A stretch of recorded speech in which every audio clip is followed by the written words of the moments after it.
everyone, and welcome to the podcast. And happy almost end to 2020, arguably one of the most disruptive years in all of our lifetimes.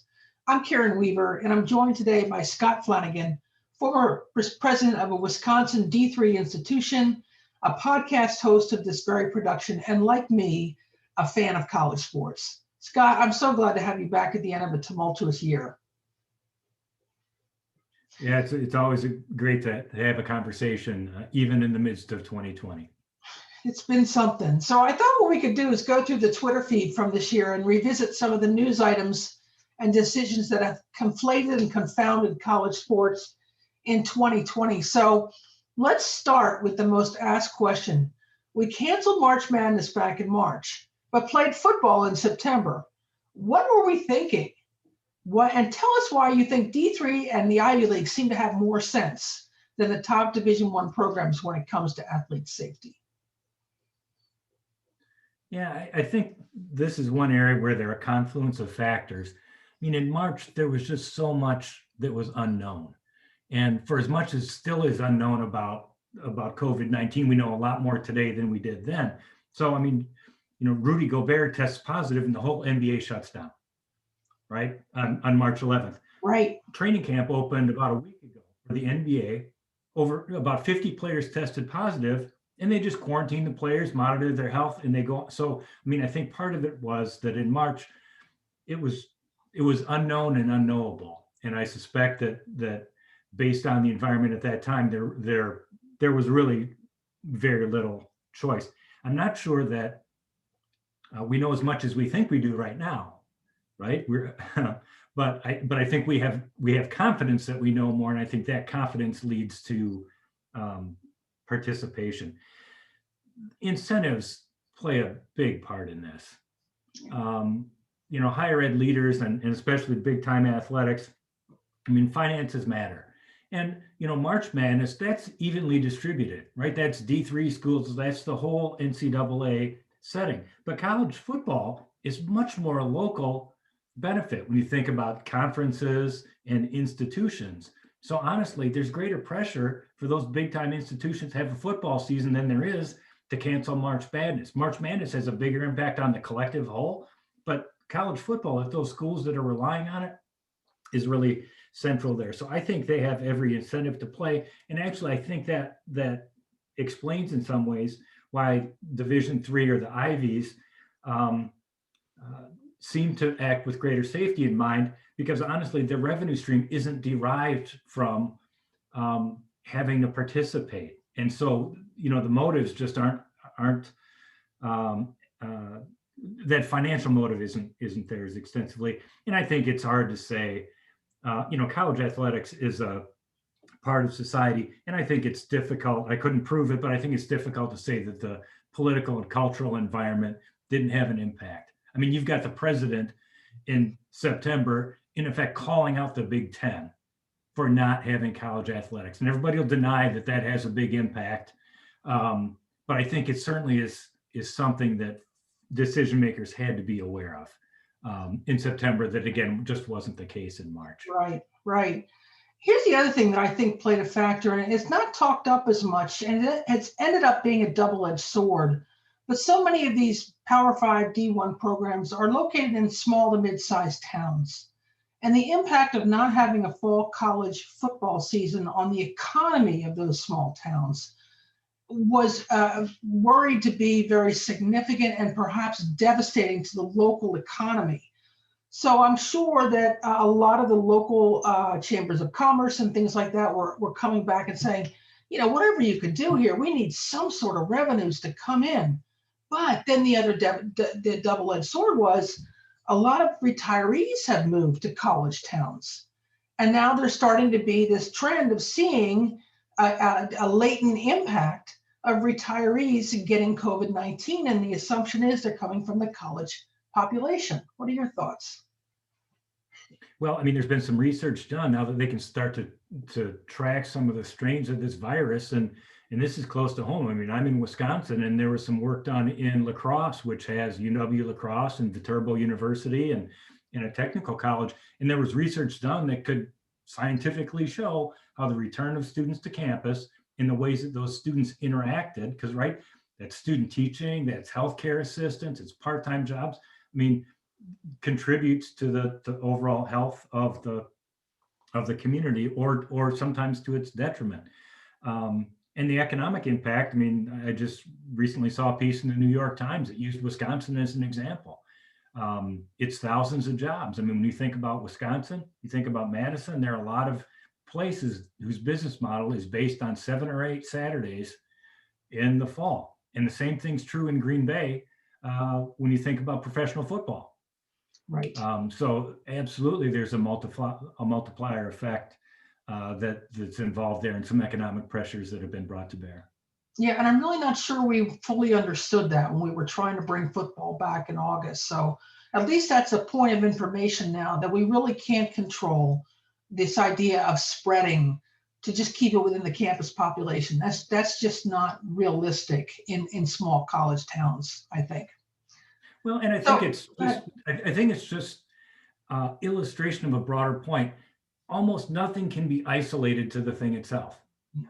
So we'll talk about a bunch of the issues, I suspect, that have come up in 2020, and you can try to isolate them, but they all interact with other pieces of the ecosystem. You just can't isolate one piece. Yeah, I think that's definitely one of the takeaways about a lot of things beyond viruses for 2020. So another question that this podcast tried to address over the year was how presidents have had to make such awful, difficult decisions, moving to remote learning and canceling entire seasons for thousands of athletes. What do you think they and we and you have learned about having to make those kinds of choices on our campuses? What do you think's been learned? Well, I think it's all in the process of being learned. My observation is that I think we've learned to make decisions much more quickly and be comfortable modifying those decisions as circumstances change and just learning forward. And I think I'm not going to be one of those that says, "Oh, here's the bright side." Not the calamity that is happening to hundreds of thousands of people directly through loss of life and economic devastation is not worth however this sentence could be finished. Right. If higher ed can take away a more flexible and responsive approach to making changes, that will be a tiny consolation that could come out of it. I think the other piece, Karen, is that, we've learned that I think we can sort of paper over or overlook underlying tensions only for so long. And these things they might stay under the surface, but the fact that so many sports on D1 campuses are funded almost exclusively by football and men's basketball, to the extent to which there is any margin there. But if it is, it's through those two things and probably a subsidy. I mean, that was a disaster waiting to happen. It didn't take a pandemic for that. It could have been a much tighter, it would have needed to be something of this stature. And then I think, other tensions, social justice. I mean, I just saw something from the University of Notre Dame about their women's basketball team deciding that some of their student athletes will kneel, and explaining what that's about. I see Utah State football saying we're not playing our last game, in part because of some comments that they took their chancellor to make about the religious affiliation of one of their coaches. I mean, so that's not going away. I think folks think, oh, well, this will just, I'm not sure that it's going away. And another topic that I don't think is going away is amateurism. Yeah. I mean, Jay Billis about a week ago referred to student athletes as being treated like essential workers. And Jeff Capel, the men's basketball coach at Pitt, his quote is, "I don't think anyone can say anymore that these young men are amateurs." That's out the window. They're not. They absolutely aren't. Well, try to explain that to them when they're not getting paid. Right. It's and really so I think these are issues that right now it'll be about safety, and it should be. But these issues are coming to the surface, and I don't think they're going back away. No, I don't think you put the cows out of the barn, and you even have a coach of the stature of Mike Krzyzewski saying, what are we doing here?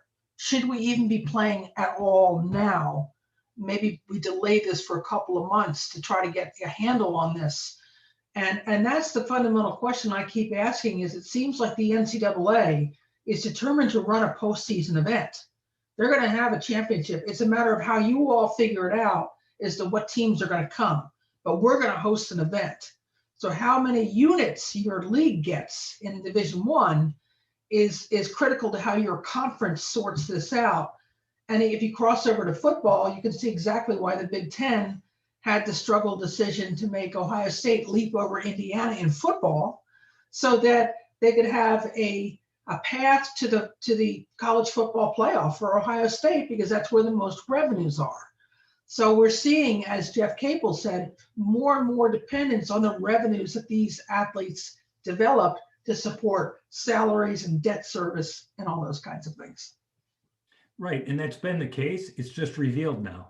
I mean, it just comes front and center right now when you say, I mean, I was in a conversation with somebody a couple of weeks ago, and I said, now, wait a minute. You can play football, but you can't play volleyball? Right. We'll just do the math. Or ice hockey. They just shared with you that the University of Alaska Fairbanks has decided to cancel men's and women's basketball and men's ice hockey in Alaska because they don't feel it's safe. So there's a lot of questions here and a lot of ways to think about this. You and I are sports fans. You of the Wisconsin Badgers, and me of the many of the Big Ten schools I have worked at. We have ridden highs and lows, COVID outbreaks, cancellations, the Big Ten first postponing, then restarting the football season, as you mentioned, under great political pressure. Now that we've had that change in the Big Ten rules about the championship game so that Ohio State could play against Northwestern, what's your thought on that decision? Do you think it was the right one for the conference? Actually, I do. And I think, so, right, I might have thought different if Wisconsin was second in the league, and stood to benefit from it. But I mean, realistically, the idea that there is going to be sort of perfect fairness or uniformity, first of all, it doesn't happen anyway. But secondly, it certainly doesn't happen in this current context. So all everybody's trying to do is optimize the best of a bad situation. I think that's realistic. If I look at it from a fairness standpoint, probably one of the reasons that I don't have even too much of a theoretical problem with it is that even if Ohio State had lost that game, I mean, if you say, forget it, you know what, give them a loss. They had de facto played that division title game by narrowly defeating a terrific Indiana team a couple of weeks ago. If that game hadn't happened, or if it had a different result, then I might, have a different opinion on it. But as it turns out, it looks like the only way Michigan could keep Ohio State out of the title game was by not playing, and I think it's sound that didn't happen. I think Ohio State's the class of the league. They had a chance to defeat the second best team in the conference. Clearly, that's Indiana, and now they'll get a chance to play for a conference title. I agree with you, but for a little bit of a different take on this, and I always go back to following the money. So the Big Ten, somewhat different, but somewhat similar to conferences in general, has equal revenue sharing across its platforms. So whatever the college football playoff team makes comes back to the conference and is evenly distributed. And so if you're looking at it from a conference welfare perspective, the idea that Ohio State has a better shot in their minds of winning, well, first off, drawing a television audience, and then secondly, having a chance to win potentially a national championship. The revenues are better, simply for a rising tide lifts all boats. So I got to believe that has to be part of it. Well, I mean, right, we talked just a few minutes ago about incentives, and it's the same incentive that draws Dabo Sweeney to comment on a league that's completely unrelated to his about the worthiness of Ohio State to play. Right. But yeah, I think you're absolutely right, Karen. So shift gears a little bit. There are many, many, many critics of the NCAA and its governance systems in the country. Some have worked to present alternatives to how we could do college sports more equitably and consistent with the mission of higher education. Some, not all, most have just been critics. Scott, having spent your career in Division III, and I have spent some time in Division III as well, what does D3 get right about college athletics? Let's talk about the things that they're doing well. Yeah, I think what D3 gets mostly right is the focus on the quality of the experience for student athletes. I mean, the incentives that we talked about earlier, the financial incentives, it's just different, right? There's nobody calling the commissioner of the Northern Athletics Collegiate Conference and saying you really should play football, right? There's none of that kind of big time pressure, and I think that can lead to more principled decision making that's really just sort of grounded in the best interest of the student athletes. Now, the reason I said they mostly get it right is that some of those competitive pressures still trickle down, right? There's still that pressure to win and to compete and all the rest, but I think it's moderated so much by the real focus on how they can enhance the learning experience for student athletes. I mean, D3 athletics exists to bolster enrollment, to create a sense of community spirit, to represent the college and university well, and to enrich the educational experience of students. And that's a much easier task. It's much simpler task. It's hard, but it's a much simpler task than the ones that folks at a D1 are trying to pull off. Yeah, and it's also a situation where the student athletes aren't thinking about what the next thing is for them professionally, other than in something outside of their sport. And the NCAA talks about that quite a bit, but I think one of the things that might shift this is the names, images, and likenesses debate. Because the legislation has come out that says D1, D2, D3 athletes all have an equal shot at making money. So to have a year taken away from you, where you get exposure, you get records, or you get a part of a winning team, all the things that we celebrate in D3 are taken away from you that can enhance your brand. Maybe I'm being really cynical here. You can't enhance your brand. Athletes might get a little bit more upset. We've seen a little bit of this in places where schools have made decisions, such as the University of Alaska Fairbanks, and the athletes immediately start a petition. They immediately start, hey, we want to play. What if we raise the money? What if we go camp out and create a bubble in Upper Peninsula, Michigan? What if we do all these things because we're so desperate to play?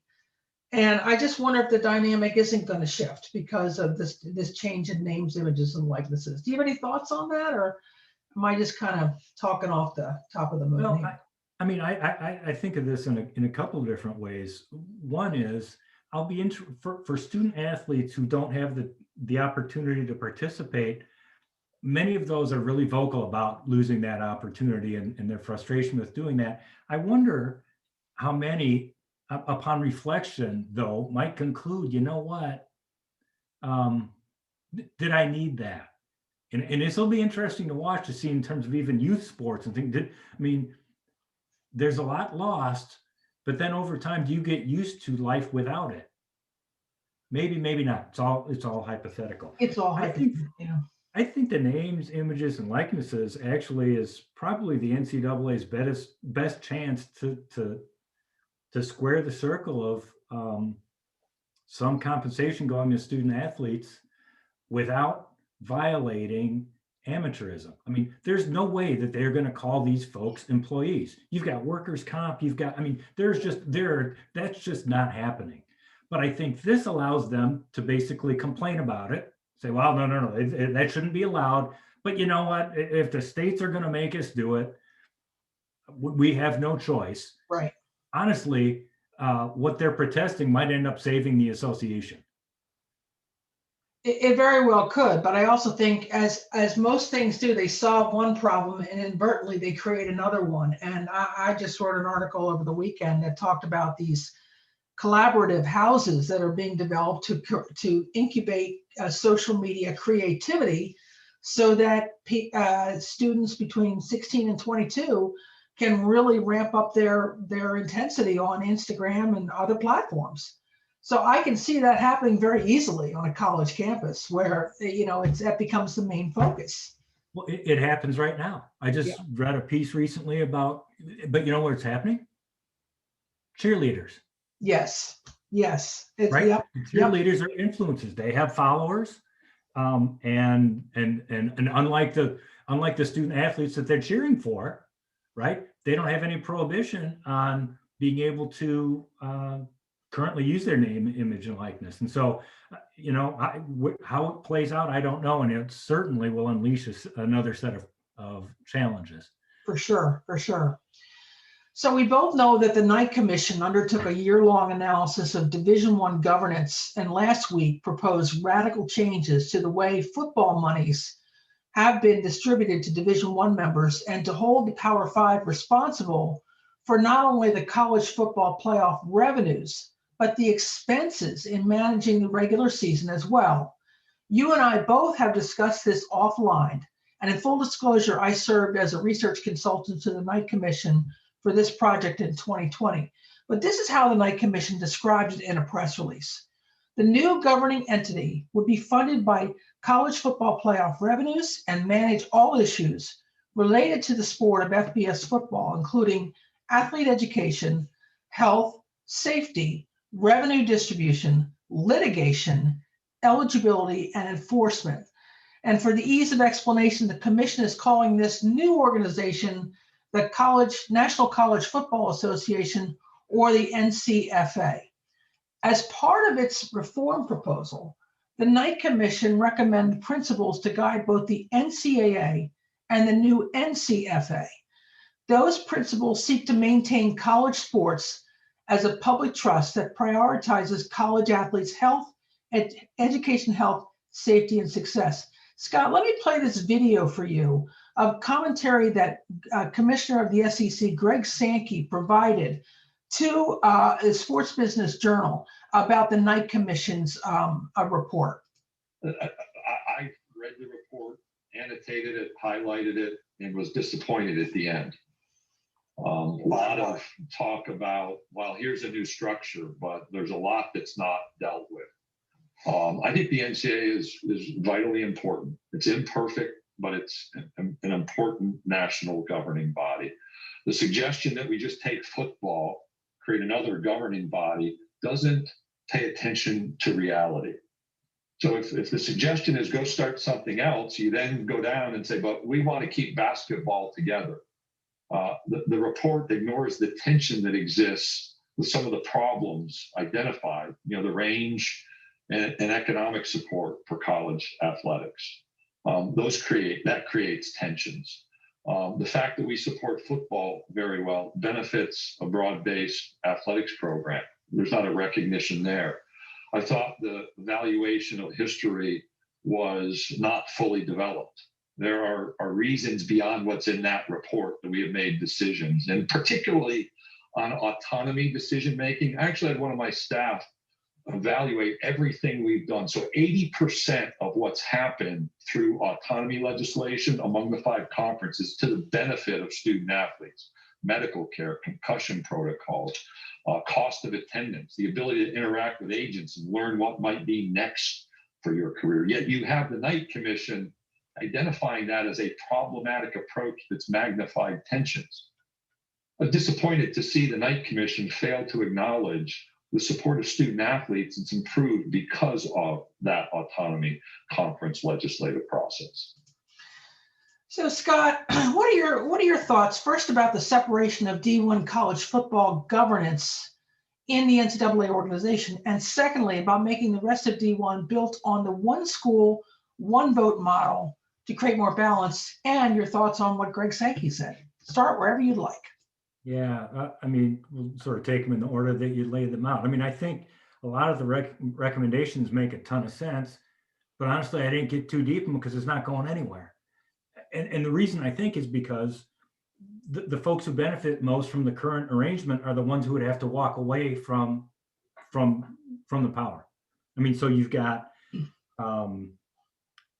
institutions who are playing big time Division I athletics. The NCAA is helping to subsidize some of those expenses right now. And you're saying, well, set that all aside. Why? They're able to conflate football and everything else. In some ways, it's the best of both worlds, right? They can say, well, we're different because of football. And they say, well, take football out of the equation. Well, you can't do that. Well, so, and I don't blame them for that. That's right. Everybody's, Commissioner Sankey's representing the conference, the SEC. I get that completely, but I just don't see, I don't see that happening. I mean, the NCAA just changed their governing board, a couple of years ago to add external voices. They added 5 external voices as a result of the Rice Commission, which means that now you have more external voices than Division II and Division III combined. The big time's not walking away from that power. I can't say that I'm surprised then at the comments from Commissioner Sankey. I would just observe a couple things. I think there are perhaps some logical flaws. I mean, there's some all or nothing thinking going into that. I mean, we can't change anything unless we know every detail. Well, that's not true. None of us operates that way. Right. He articulates tensions and say they aren't reconciled in the new format. Well, they exist in the current one. So, and I have to say that I take with sort of a grain of salt, sort of this idea that 80% of the decisions we may benefit student athletes, healthcare and concussion protocols. That shouldn't need to be explained by a governance structure. And this goes to incentives. If your incentive is on keeping student athletes healthy and on making sure they have a good learning experience, you shouldn't take an autonomy structure to be able to have a concussion protocol. Yeah. That's just what you do to keep your student athletes well. You mentioned incentives, and I want to build on that because I think that's a really important part of this. The incentives for what we do in college athletics are so different from Division III to Division I. And Gus, you mentioned Gus. Is it Malzahn? Is that how you pronounce his name? Gus, the Auburn coach who was just fired, who is now going to get a $21.45 million buyout. Now, how much money that could be used to spend on student athlete health, wellness, safety, education, cooperative experiences, internship experience is monumental. And so the incentives to pay people exorbitant monies is what the Knight Commission is trying to get at, because the incentives are to invest in the things that are the wrong things for higher education. Yeah, and again, there are pressures all around. So that's one. I mean, you I think did some publishing this fall about what's happening in Iowa and in Minnesota, right? I mean, in Iowa, they cut four sports, maybe save $1 million a year. Is that right? Right. Right. I mean, there's football coaches on a 10-year, $42 million contract, and by the way, they're being sued for $20 million. I mean, so again, you could find. I mean, that's available, but those incentives are so tough. But the other thing is that very rarely are there incentives built in to save money or to have reserves. So, Bowen's law, right? Colleges will raise every dollar they can and they will spend every dollar they raise. And they get pressure from legislators. You don't want to be a college administrator of a public university. The state of Wisconsin system found this out years ago, and have a reserve. Well, clearly you're just gouging students' families then. Right. The flip is when you draw down on that and you don't have any reserve and things go south, you've got nothing. So I think this is where the incentives, not just, I don't want to be too critical of the leaders, they're all dealing in the reality of the situation in which they've been placed. And sometimes the incentives have not supported prudent management.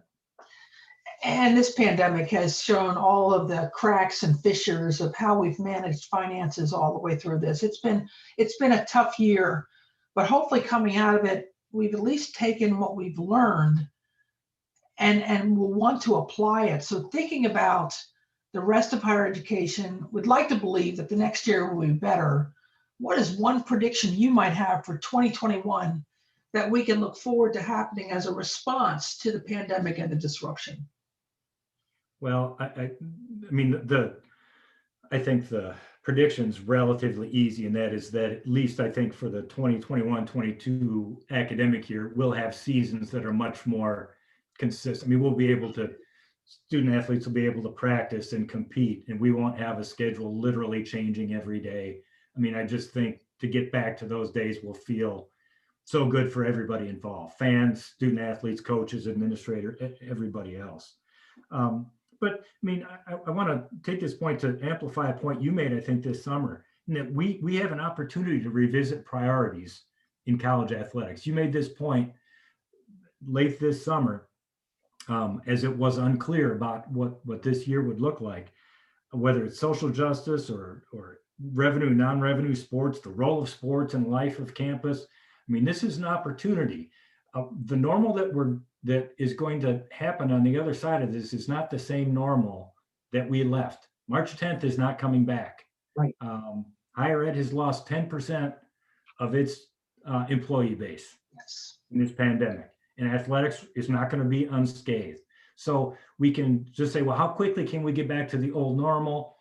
Or we can use this, as you pointed out, as a moment to say, there certainly are constraints, but what would we like the new normal to be? And my hope is that question continues to be asked, even as we try to manage our way through the situation that none of us could really have fathomed. Yeah, I appreciate you mentioning that. And I really hope that we don't keep making the same mistake over and over again of giving our athletes lip service as to what's important to them. Social, racial equity is really important to this generation of students that are coming up. And forming committees is nice, but that isn't going to cut it anymore. And athletes are prepared to take action that can have a tumbleweed kind of consequence going down the line to other decisions and other situations. And why do they do it? They do it because they feel like we're not listening.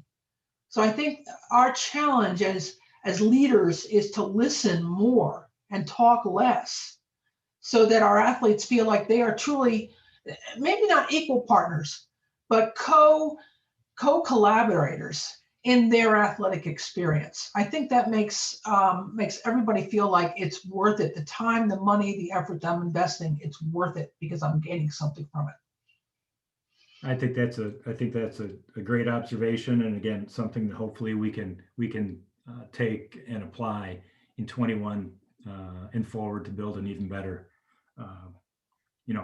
Intercollegiate athletics in America has so many tremendous features, and to build on those, to correct the flaws, we have a chance to do that anew. We do. Well, thanks to the loyal listeners that have found this podcast way back in January 2020 and have continued to listen. What started as a project about college athletics morphed into a diary of how this $4 billion a year industry has reacted to a once-in-a-century pandemic. We are already working on new projects for 2021. And if you haven't already, check out my columns for Forbes.com that expand on these issues in more detail. And Scott, thanks so much for being my guest host, my co-host, my commentator, and my friend throughout this whole year. I've really enjoyed having you on the ride with me. This is one of the few highlights of 2020, Karen, and I'm grateful for the opportunity. Thanks, Scott. Appreciate it.